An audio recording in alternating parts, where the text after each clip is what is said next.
Welcome back to another episode of the Girl Stop Playing podcast. It's your favorite homegirl, Koereyelle, here to encourage you to stop playing with your potential and start working for what you want in life and in love. You already know that I'm bringing you the information and the conversations to help you make the money and get the honey. You can have it all as long as you are willing to work. And today we have a working woman in the building. We have Dr. Loren Joseph in the studio. Hey, welcome to the show. Thank you so much. It's my pleasure to be here. So for y'all that don't know, Loren is the Jamaican pronunciation of Lauren. Okay, we real basic over here. Okay, y'all are fancy with Loren. Now, every time I have someone of Jamaican descent on my show, because I consider myself to be Jamaican, I always ask for a patois lesson. Okay, all right. You ready? Okay, help me. Yeah, just in greetings, you say wapm or wagwan. Wagwan. Wagwan. Wagwan. Yeah. I did too much. It's like wah. Yes, so there's an inflection. Wah. Wagwan. Wagwan. Or why you depan. I'm sorry? That's just another way. wait. Why you depan. Okay, don't Like tell me what's what up? it means. What? Say it again. Why you depan. Why you depend? Yeah, that's What like the hell does that mean? like what's up? It's just What's very pon? Because I hear that a lot. Pun means on. Like it's like what are you on would be the literal translation of it, but it's like what's up. Okay, do another one. Do another phrase. Okay, like in terms of what? Well, let me tell you what confuses me. Yeah. Y'all lose me when you do the me and the fee. Yeah. What does that mean? Okay, so fi is for and fa also means for, but it depends on the context See, that be you the use part, it in. that be the Yeah. So it's like if fa is at the end of a sentence and fi would be in the middle of a sentence. Okay, Yeah. now you all see why I get a lesson every single time and I still am back at square one. I'm sorry. Like why they go over there so far, or why they look over there so far would be why are you looking over there? You know, for what reason are you looking What over are there? you looking over there for? Okay, say it again. Say the sentence Why they again. look over there so far? Girl, there is literally no way I would have gotten that from that. But that is why I am still at square one. Okay. Yep. Well, we did not do that. I'm going to stick to Spanish. Okay, so Dr. Loren, Yes. you have done so much reading your bio, preparing for this conversation. I'm like, oh my God, where do I start? So where I would like to start is your professional start with the mental health space. Yeah. So talk to me about what did you study in school that led to that so space? I have a master's and specialist degree in mental health counseling. Okay. And when I started my career in mental health, I was actually working with youth who were involved in the juvenile justice system.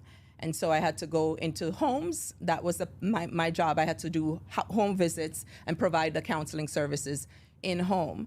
And so as I was visiting these homes, I started to notice a lot of connecting threads, the similar challenges that people faced, many of them who looked like me. And, you know, as an immigrant, my experience as a Black person was different than the experience I've had in the United States. And so it really started to interest me in, the social determinants and structural determinants that impact the outcomes that Black people face. And so, I'll stop there. So what is the biggest difference? Because I've said this before. I know y'all be feeling some type of way when I say it, but I'm just basic Black. Don't have any connections to any family outside of this country. I can't speak patois. I don't have an accent. I'm just basic Black. Yeah. I'm always so intrigued by the experiences of those of you that have roots that can pinpoint your people. And you just mentioned like your experience as an immigrant is much different from a Black person that was born in America. What's the main difference? You know, I can say the strongest difference that I had as a child growing up in my formative years was representation.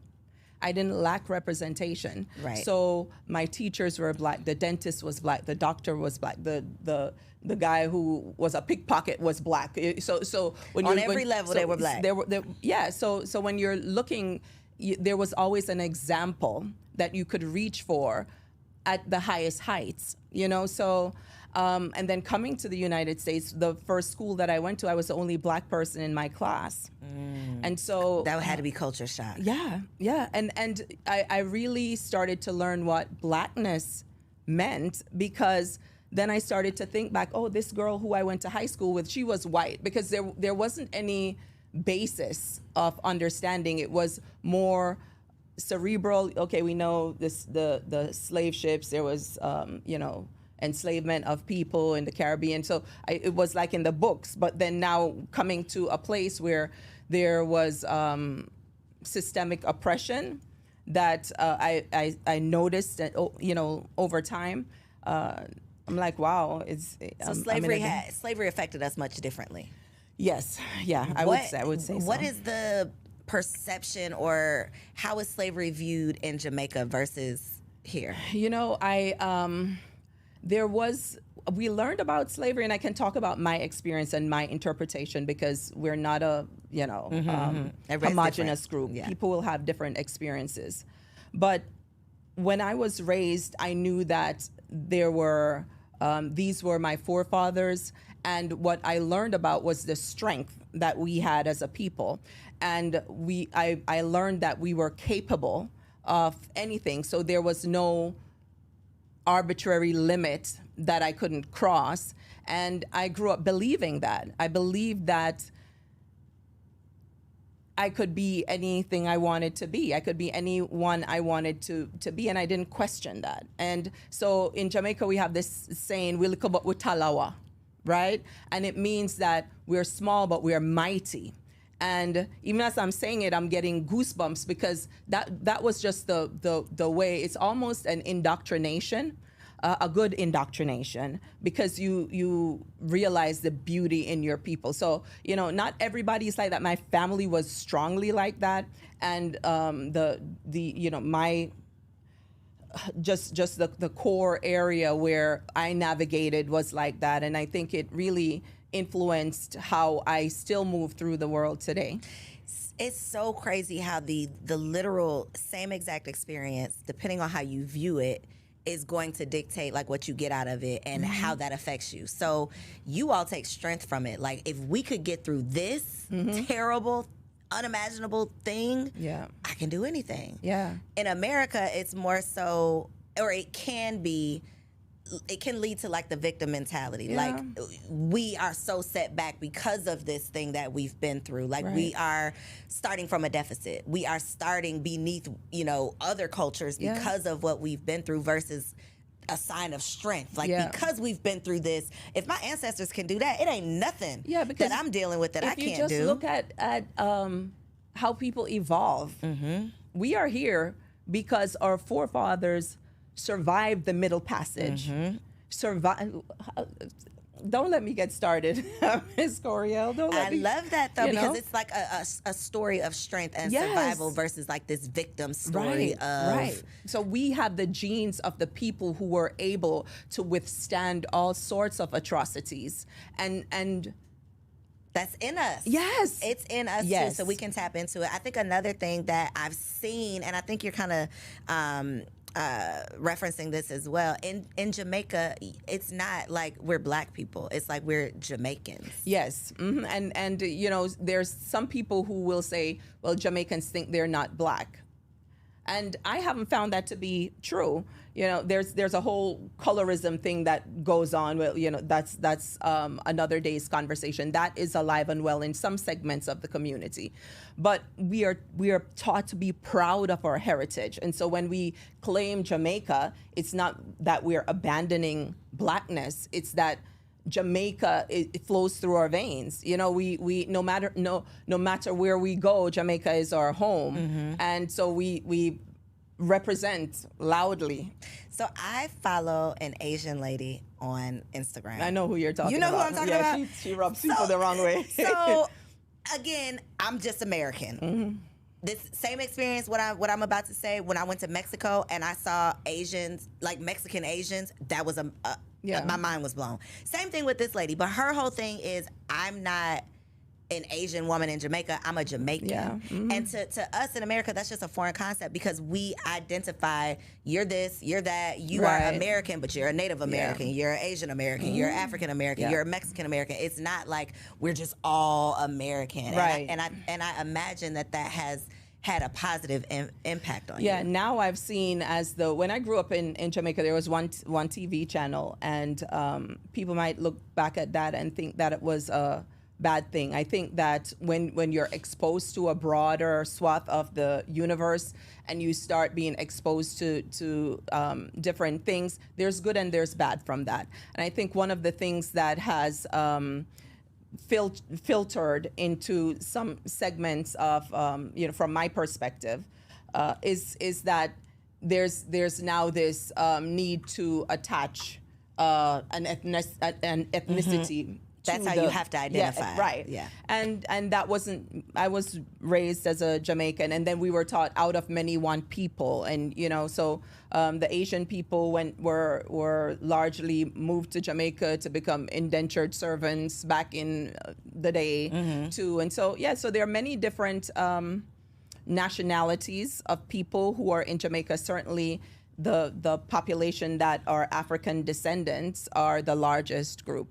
So is there a concept of interracial dating in Jamaica? Like, is that a thing? No. So if you, as a Jamaican that's descendants came from Africa, marry someone that's descendants came from Asia, you are obviously different ethnicities, but it's not seen that way. It's not, there's not this sense of it like it is in the United States where, we look and say, so I couldn't go find a black woman, or it's like couldn't this person have found a black woman? So it's not like that. What my experience and understanding has always been that there is a thread of classism that exists, and so depending on your money and whether you live on the hill or then that becomes a factor. That becomes a factor, and so yeah.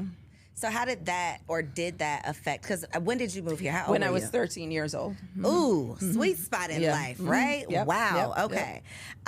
So how did that affect you dating here? I just knew the way that I was set up that I was gonna have to be a Jamaican person, just because. But could it have been an Asian Jamaican? Well, I like black men, so for me it could have, but it just where my eyes naturally fall Gotcha. wasn't that, So we're attracted to who we're attracted to, but I knew that it would be a Jamaican person because there's a lot to explain otherwise. That part, I literally for years, like a decade, my hairstylist was I have locks now under this wig, so I don't go to her as often as I used to, but she's Jamaican, and she complained to me one time, like, if you don't eat fish heads, I just can't, I'm not explaining this anymore, and if you look at me like this is disgusting, this is not gonna work. Like, this is who I am. I'm not gonna stop eating this, so I can very much understand that. It's the whole fish, I mean, that's if you just talk a to thing. mommy will tell you that the fish cheek is the sweetest part of the fish. Like, ask me the cheek of the fish. Like I look at her like, okay, but listen, when I'm at a restaurant and I see that red snapper coming across, and the eyeball is looking up at me, I'm just like, that's where I draw the line. I chop it off, but I use it to make fish tea though. What is fish tea? Is that what we call fish soup? I was gonna say, okay, wait a minute, you're not sipping, but I guess you kind of still are. Wow. We call it fish tea in Jamaica. You would call it fish soup, but Jamaicans call it fish tea. Interesting. You see, okay. that's a whole heap of things. You like, I'm not about to explain all of this to you, so you need to come get with the program. That makes sense. Okay, so you got here, you studied, you got both of your degrees, started working with children. What were some of those things? Because we often have these conversations about how adults relate, and it always leads back to your childhood. Yes. What were some of those consistent things, those common denominators that you were seeing that's like, okay, we hear the statistics of growing up in a single parent home. What were some of those things that you were saying? It was people who were precariously housed, people who were moving from couch to couch, individuals who couldn't make the rent, make the basic needs. And when you look back through the parental line, you'd see a lot of abuse. There was a lot of individuals who were sexually abused, or in relationships where there was violence, or you had individuals whose caretakers were absent because they were incarcerated. And so a lot of these factors that you see are what are called adverse childhood experiences, ACEs. And it really impacts how individuals see the world and how they move through the world. And so sometimes when we look at it, or individuals who have been fortunate enough to not have to navigate some of those challenges in life, look at it and feel, why is it that they're still stuck? And this happened a long time ago. When you are negative, when you are harmed at a time in your life when nurturing is what is most important, then it creates a break, you know? And so when we talk about like arrested development, you know, not the group arrested development, but you see some people whose development stops at the time of the trauma. And so now they're navigating the world as a 30 and 35-year-old woman, but they are really a 12-year-old child, because the concerns, the issues that they faced at that time have not been resolved. There was no opportunity to resolve it. And so that was the connective threads that I saw, particularly in individuals who are living in poverty, but even people who were wealthy. The ones who were in the juvenile justice system, there was a pattern of trauma also present in their lives. Interesting, because you would think, or so many people think, you know, when you can give your kid everything, you know, they have everything. Why would they have any issues? Like, I've paid for everything, I've provided everything, and that is not always like the most important, the utmost. That's because what's going to the affect strong you. bonds, you know, strong bonds, nurturing bonds cannot be developed in absence. So you might have the nanny, but your child may need you. And so, you know, money does a lot, but it can't do all. That part. So I literally I didn't get rid of her. She kind of quit, but I had an au pair. And although I loved the convenience of having a live-in nanny, once she left and I got over the initial shock of like, oh my God, I'm having to take care of my old kids myself, I really started to think like, I needed to take care of my own children. The crutch that this au pair was providing, it was really, although it was convenient, there were so many moments that I would have missed if she would have stayed. And I think the convenience of all of these things sometimes is taking away from the connection that we should have with our kids. It definitely is a balance, and it's hard because you're a working mother. You know, you are brilliant and talented in your own right, trying to forge your path forward. And so, you know, I'm a mom myself, and so I understand that there's give and take, and there's sometimes guilt when difficult choices have to be made. But no, I feel you on that one. So what did you take away from that career path that you have used now as a mother with your own children? I understand the importance of time. Time is fleeting, and I make choices. I always with that knowledge, because so many people who we're working hard and we're working intentionally to be able to have a legacy for our children.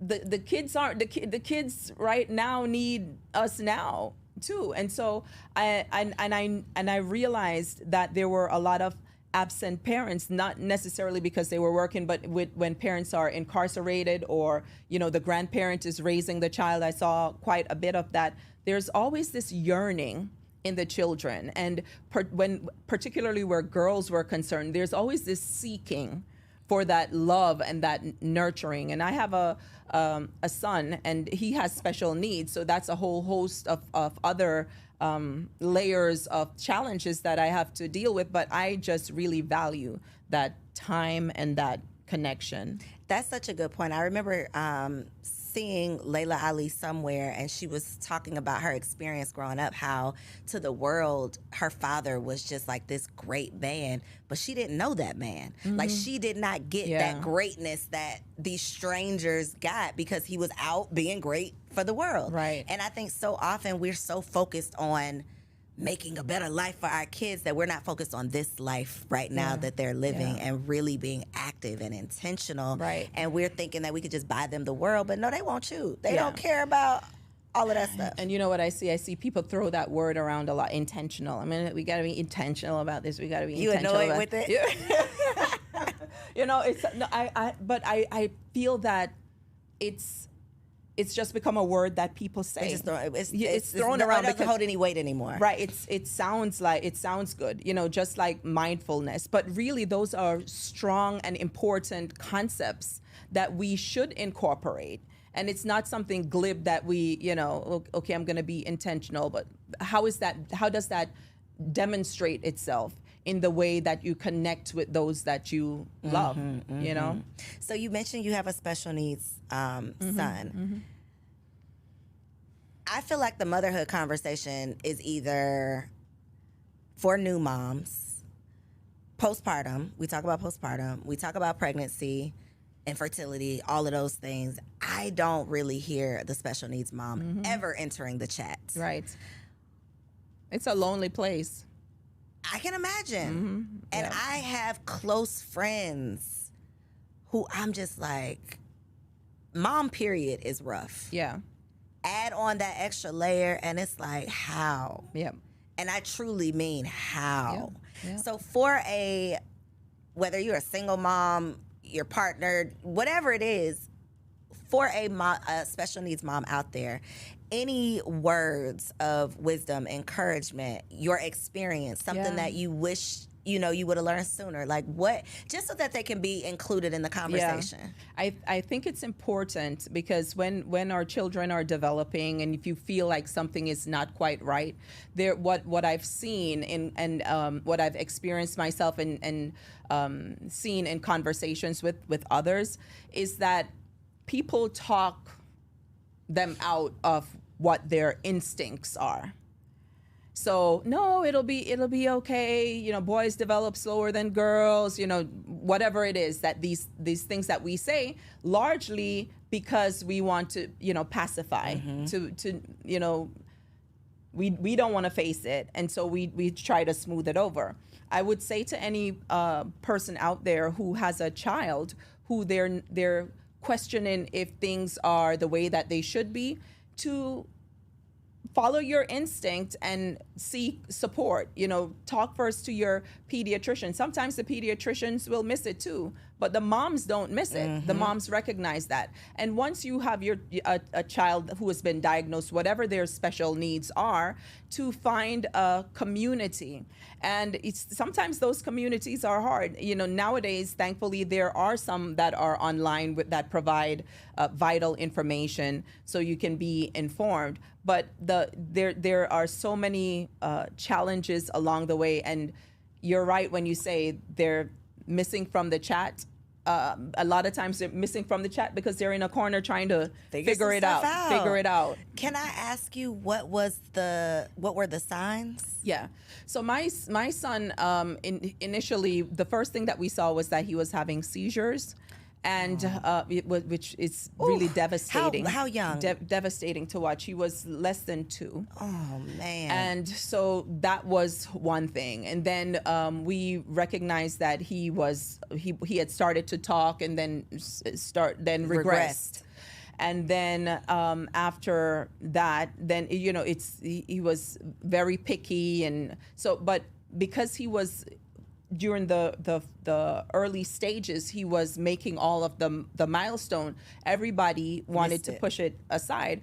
But no, you know, I wasn't going to push it aside. So I had him in all the therapies. I did research. And so, you know, which my work world really helped me in this case, because after I was a mental health counselor, I returned to school, earned my PhD, and I'm a social and behavioral scientist, and my work is in research. And so I used all my skills to learn as much as I could about what were the best practices in the field, what were the things that were shown to be effective, and I got him in all those therapies. And this was before, you know, anybody, people weren't even assessing their child pre 2 years old. And particularly a lot of Black people have to wait till they go to school to get a diagnosis for their child. The teacher will recognize that, you know what, little Johnny. So he's not. Yeah, something is. Might want to get that checked Right, out. And right. so my background is in education. I taught second and third grade, and I remember the IEP meetings, Yes. and these parents didn't know anything to be able to advocate for them, for their child. And when you don't know what you don't know, you show up in those meetings and you are dictated to. Yep. They tell you what's about to happen. And this is your baby. Yep. And I think so often, whether we're talking about even when you're pregnant, not being able to advocate for yourself. Black people especially, we got to stop feeling like the doctor is the end all be all. Yes. Like the doctor, the principal, the police, anybody with authority, we feel like they know better for us and for our family than we do. And we sometimes, a lot of times, are handing over our control. You're handing over your child, literally the health of your child, the future of your child, to someone who does not have that buy-in, someone who does not really truly. They say they care, but they are not. They're not going to have to pick up the pieces of what happens here, of the decision that's made. And so I think it's so important that we don't, you know, as you said, just let people tell us what's about to happen or what's going on.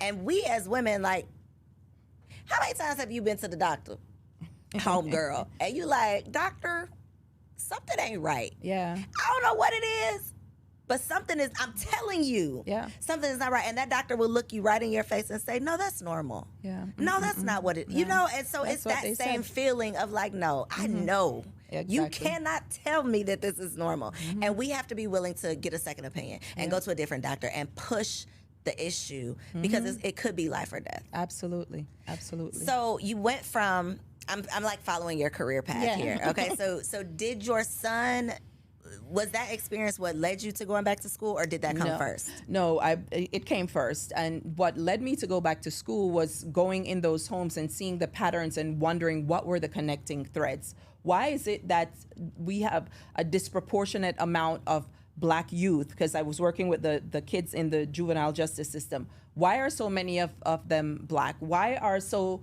many of the people who look like me precariously housed? Why are the dads in jail? Why are the moms not nurtured? What is going on here? And so I really just had a desire to understand what was the system at play, because from my perspective, what I was seeing, I'm like, this cannot be chance. And so remember, you know, I came from Jamaica, I went to high school, I went to college, you know, so that was the experience. But now I'm an adult in the world navigating it, and I'm like, something's not right.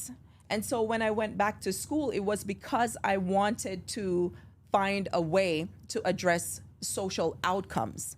And so I earned my doctoral degree, which equipped me to do that. It was a multidisciplinary degree that drew from criminal justice, social work, public affairs, and health informatics and research. And so it allows me to take a cross-sector approach at examining problems, because when you look at people, we're whole people, and we're impacted by a system that's connected, and we're using different language, you know, so we call it disproportionate contact with the criminal justice system. You have achievement gaps in school. You have all of these things, and when you really think about them, you have disparities in health outcomes. It's the same phenomenon with the same undercurrent driving it, right? What is that that's driving it? It's the social determinants. It's structural racism.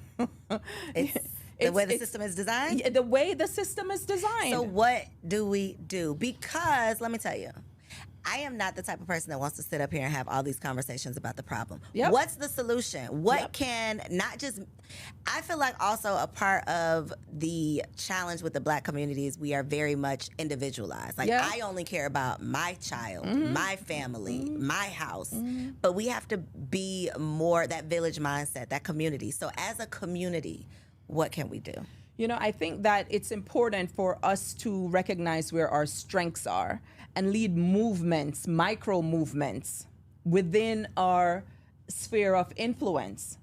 it's like, so we might not have a platform that reaches, like you have a platform that's very huge, but everybody might not have that platform. I don't have that platform, but you know what I did as an entrepreneur who, in looking at the data, recognized that the Black women are starting all these businesses, and these businesses are fledgling, that we're making $24,000 a year, as compared to $198,000 by other people. I said, what can I do? My head is knee deep in disparities data. Everything I look at on a day-to-day basis is telling me that there's something wrong. And so, I said, what I'm going to do is I'm going to find a way to teach people the path that I have taken with my consulting firm. Because when I went back to school and earned my doctoral degree, I decided that I wanted to focus on work that mattered to me. And the way that I found to do that was through consulting. And so all the dollars that come into my company are through contracts, whether through corporations, governmental entities, or otherwise. And I realized that this is something that I taught myself to do. Nobody wanted to show me anything. I've been a consultant. I've owned my company since 2008, right? Donkey years ago. And I'm still here. So I decided, you know what? I'm going to teach some women how to do this. It's small, it's micro, right? But what if I teach some people, and then they go on and they teach some people, and then the impact will not only be on their lives, but those who they employ and their families and their communities. What can we do? So sometimes I think that we take ourselves out of the solution creation process because we feel that it has to be grand. I have to change the whole world or I'm not even going to get started. And so I did the first cohort of the Grants and Contracts Incubator. It ended in March. And just yesterday I found out that the third contract was awarded to it was a small group, like 12 or 13 women, because what I wanted to do I knew would be intense and take a lot of my time. But I see it already working. And I feel so proud of that. So in addition to the work that I'm doing in the community through my contracts to help to design interventions that are culturally responsive, gender responsive, I'm also doing a little part to try and give a sister help who you can help. Yeah. So I was doing my research, and I want to talk about the contracts, but we got to talk about these grants, because you got over $300,000 in grants. I can't remember if it was 349, 369. I did read it though. Yeah. In your first year of business. Yeah. How? It's actually not that hard. So the work that I do is designed to impact communities. Right.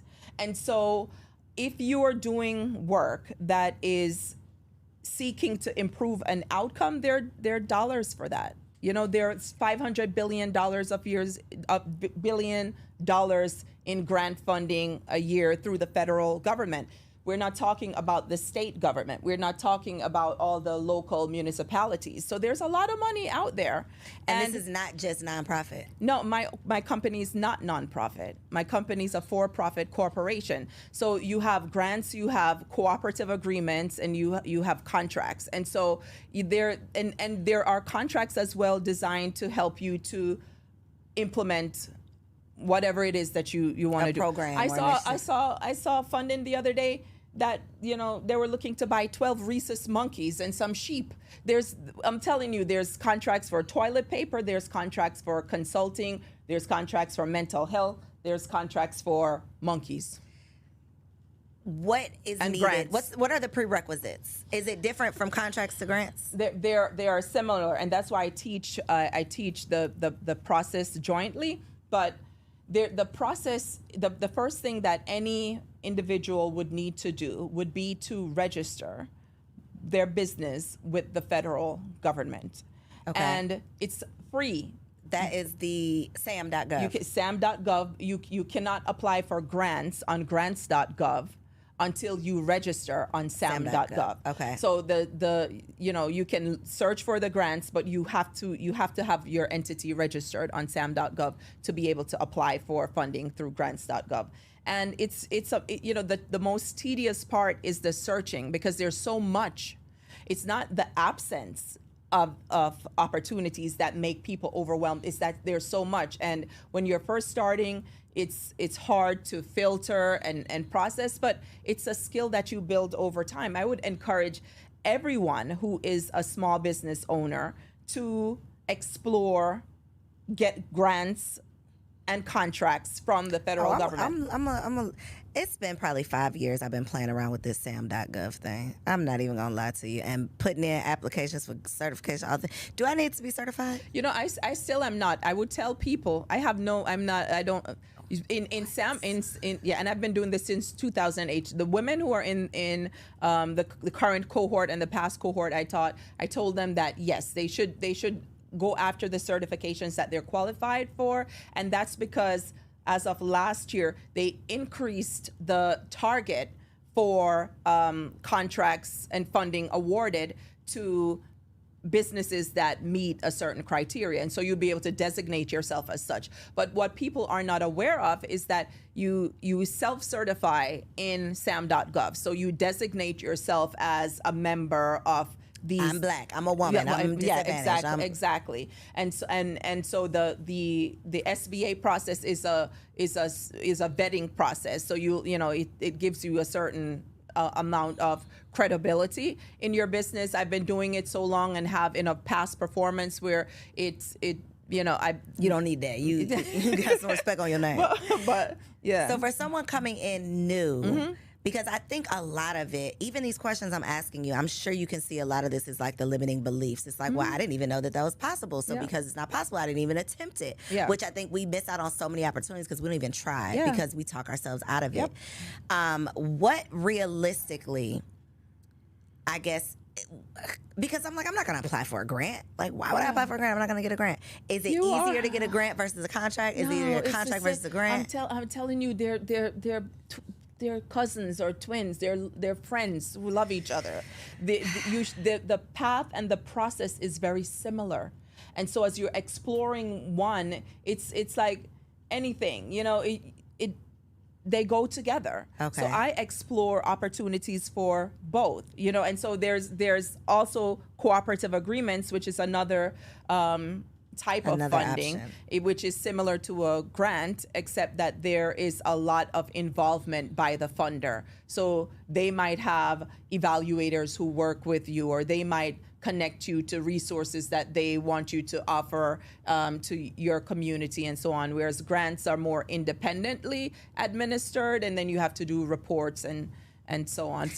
So three of those things you should be looking at. Oh, I will be. I was checking out your training on your website. I was looking into it. I said $300,000 in the first year because one of those limiting beliefs was the nonprofit thing. That was one. Even though I do have a nonprofit, but I thought that like only nonprofits could get grants, and then the actually writing of the grant, because it really, I think, comes down to knowing how to submit this application. You can do it because you are a teacher. So they provide you with everything you need to know and include. The reason why people don't do well is because they don't read. Because they're intimidated by a 60-page notice of funding opportunity. Girl, that sounds very intimidating. But it's not. It looks okay. Listen, there's a lot of things that intimidate me, but what's not gonna intimidate me is trying to apply for $750,000. You're like, I'm gonna figure that out. You see what I'm saying? So if the barrier between me and that is 60 pages. I'm going to read them 60 pages. I'm going to read those 60 pages. Am I going to comprehend the 60 pages? Yes, you will, because the thing is, the one thing that the government does well is that they're going to tell you exactly what it is that they're looking for.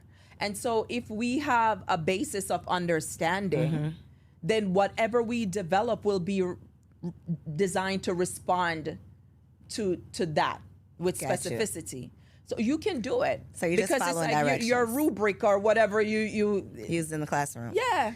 Got you. Okay. That's called in the grants and contracts world is your evaluation criteria.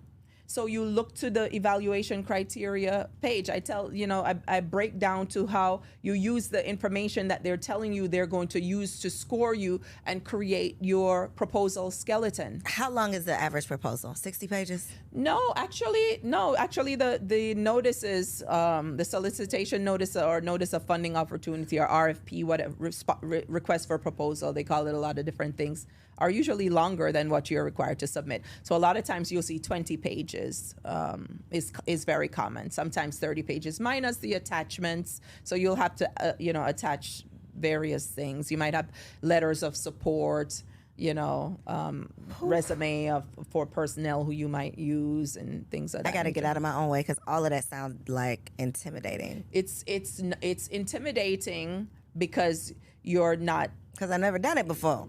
Exactly. And so there's always a certain amount of trepidation. You're like, oh my God. But then for me, at this point, I told the ladies last week, at this point, I'm unemployable. Right? That part. Because I ain't got no choice. I can't go work for nobody. No. And so, and there is the money that we are going after is small money in the scheme of things. You're looking for $1 million, a couple million, a little million here or there. Yes, I am actually. Where are you, little million? But I'm saying I'm not trying to. No, I be get what funny. you're saying. But in the grand scheme of things, this little million. They're trillions of dollars. So let's say, and I know this varies, but my curiosity is when I see people say, okay, I got $1 million contract for 12 months, so yada, yada, whatever. How much are they really getting out of that million? Because you got to take that and hire the people and do the things. Yeah, so it depends on are you selling products or are you selling services and so on. So it depends, so it's when you think about anything that you're going to undertake, when you're thinking of should I respond to this proposal, you look at they have what's called a funding ceiling and then they have the funding floor. The least you can, they want you to request, and the most that you can request on any. So there's parameters. Yeah, there's parameters. And so when you're thinking about the product, process, service that you have in mind, then you're looking at the dollars and you're looking at what they're asking you to do, and you're looking at the budget to see if it makes sense. Gotcha. Not everything makes sense, but a lot of it out there does make sense. And so you might go after, a 3-year, $4 million funding opportunity. Does all of that come in your pocket? No, it shouldn't, because you have to. You got to do the thing.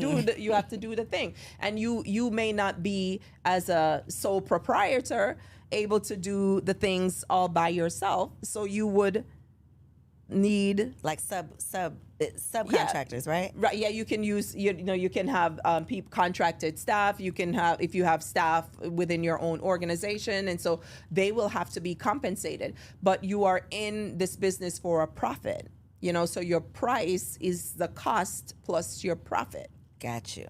What is the biggest difference or process? How is the process difference between government contracts and corporate contracts?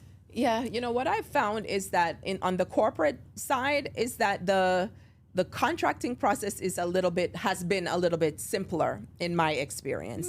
And so, there's not a whole down the road and through the valley and over the mountains. For me, the process has been fairly simple, and because from my experience, the folks who have contracted me for my services have been leaders of departments of large entities. So there's more flexibility in what they can do, or how the decision maker. They're the decision makers. Gotcha. And so even if you contract, you were an educator, even if you were supposed to get contracts with school systems or depending on what you're looking for funding for, some schools are site managed, and so the principal is in charge. So it's easier once you develop relationships to get opportunities versus like that. Something that has to get approved by the school board or a lot of red tape. Right. Gotcha. Right. So there's different paths for everyone, and it's not harder than anything else. everything that we do, there's going to be a hard some way. This is the hard that I've chosen, and I actually don't feel that it's hard. What I feel that it's you have to pay attention. You have to be responsive to detail. You have to move with integrity. You have to provide services in excellence, because when you do that, then you are making the path to your next contract shorter, because now people are coming to you, right? Instead of you always having to, Okay, so if there's somebody out there watching with limiting belief around, well, all of that sounds good, but what could I do? What are some of the skills or some of the services or some of the things that someone out there watching might already be qualified to do? They're just not thinking about it. You can do anything. I'm telling you, when I say anything, I mean anything. When you think about the government gets people to do the things that they need to do, from roads and bridges to janitorial services to property management, to research and evaluation to mental health to podcasting. Podcasting. You see a podcast contract? Well, I'll look for you. Girl, when I look go for back. me once. See what's out there. I'll look, because they, the other day I was looking at, they were looking for photography and social media marketing for an embassy overseas, or someone to do something in Rome. So there's opportunities. This is global. This is global because the United States government has global. presence. Got you. Yeah, that was it. That was a and question. actually, Don't talk about me in the comments. once you start doing this work, then you'll start to explore opportunities that are overseas, because 85% of the dollars are leaving the country. Are overseas. Do you only do what you do, or because I've talked to people who are in the government contracting space, and they started out doing one thing, and then they realize that it really boils down to being like a project manager, and then they start doing, or do you stay like in your lane? I'm in my lane firmly, and I suggest that people, particularly if you're just starting, do the same. I stay in my lane, and I will stay in this lane because I really enjoy my work. So I do 4 things: research, evaluation, training, and technical assistance around a core, my core competence, right? Gotcha. And so I don't do anything outside of that. I don't look for anything outside of that, because the reason I chose this path is because I really want to impact change in the community. In this space. Right. This Gotcha. is what I want to do. This is what moves me. And so when I do it, it might be long hours sometimes, but I never feel like, dang, I can't stand what I'm doing. I really enjoy what I'm doing. And so, no, I teach the ladies in the cohort core competence. We see social media. I see a lot of things on social media. You get a LLC, and then get an you do Airbnb, this, get a Turo, and then you get a contract, and you sub it out, and you take the money. First of all, some of the things that they're saying are illegal. A lot of it is illegal. They're going to jail. A lot of y'all are going to jail. The feds is watching. They are. They're watching on these podcasts. Y'all ain't not up in here though. Not up in here. Okay, not up in here. Yeah. Very good info though, because I do think that we are missing out on so many opportunities because we're stuck in this one way of doing it. And I don't know about you, but I'm starting to notice and feel this shift of like the social media entrepreneur is starting to be over with. Yeah. Like you can't just get on Instagram and make your whole income anymore. No. That is. Yeah, and that's what I say. It's like, I just showed up over here. It's like I've been told, you have to be here. But that's not my world of work, right. Like I'm doing real work in real life. Exactly, in a real community. Yeah. For real governments and real corporations, So, but I would say to the woman who is sitting there and wondering if she can, yes, you can.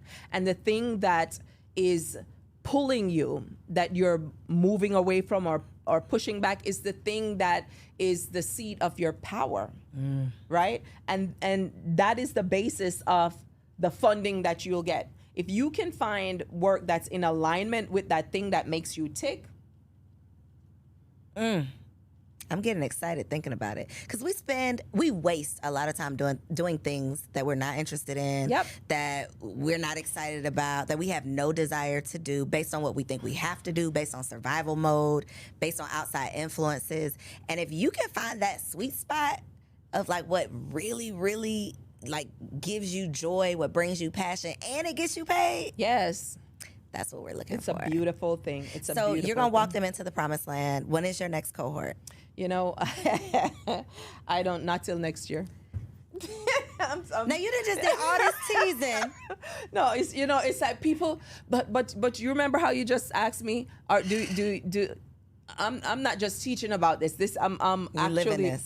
I'm living this, and I love my life. That's why I'm going back home right after I leave here, because my bed is comfortable. Right? So you And like, y'all gotta get in where you fit in because I'm yeah, really doing no, this. I did one and it was beautiful, and I did the second one and it's beautiful. I haven't set the date for the third one, but I do have a waiting list. Okay. And so people can sign up for that if they want to be made aware of it. But there are, you know, and sometimes I do question and answer session where it's an hour or more of me really just answering people's questions, and specific questions about what path can they take, or does this make sense, or, you know. But the key thing that I would say is that there are resources that are available that are at no cost. To register on sam.gov, there's no cost to that. When you go on Google and you search it, you're going to see companies that pop up that say $600 or $1,000. You don't do that. You register for free. You go to grants.gov for free. You register for that for free, and you start learning. You just playing around with it. I say scroll for dollars. If you want that feel of just scrolling down like you do on Instagram, go on grants.gov, go on sam.gov, and scroll through the opportunities. You know, it will help you. It'll inspire you. It'll probably open up your mind to Yeah. what's possible. Yeah. Because again, we think we have to sell one-to-one. I got to start a lash line. Yeah. I got to, you know, we're all doing the same thing. I start a t-shirt company. I got to same thing over and over, and we're missing out on so much money. If you want to start a t-shirt company, start the t-shirt company, but don't sell one off. Go on sam.gov and get a contract. and sell 1,000 t-shirts. They got t-shirt contracts? Yes. Because think about the military and their uniforms, and when they're jogging on the street and it says U.S. Army, they buy that from a contractor. They buy the shorts, the little ROTC outfits that the kids in high school. One of the persons in the incubator was just looking at that. There's there. everything that you sell. They're buying it. Yeah, there was a contract that I just saw the other day for a cosmetology instructor. So it's there. We are talking ourselves out of a path.